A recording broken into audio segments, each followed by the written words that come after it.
পরকীয়া নারী আর রাজনীতি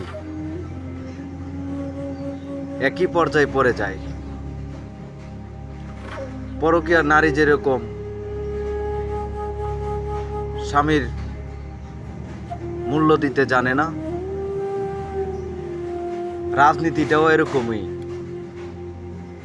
ক্ষমতার চেয়ারে যখন বসে যায় তখন সে তার নিজ এলাকার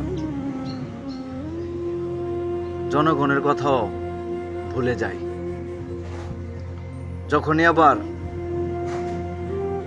ভোটের সময় আসে তখন তার পরম আত্মীয়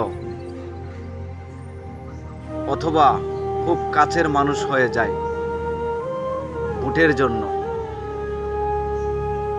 ঠিক একইভাবে পরকীয়া নারী যখন স্বামীর হাতছাড়া হয়ে যায় আর 12 ঘাটের পানি খায়, তখন তার আবার ইচ্ছে করে সেই স্বামীর বাড়ি ফিরে আসতে। অনেক চিন্তা ভাবনা করে দেখলাম আসলে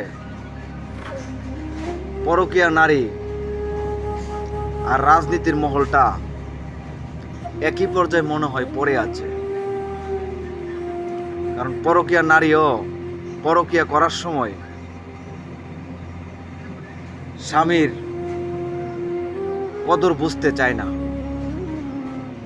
ঠিক নির্বাচিত হয়ে গেলে তখন তার এলাকার বা সাধারণ মানুষের ওই যে সে ভোটারদের কথা আর মনে রাখতে চায় না।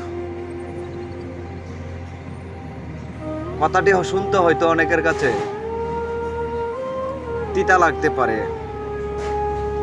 বাস্তবে আসলে এগুলাই দেখতে পাচ্ছি। যে রাগ করছেন?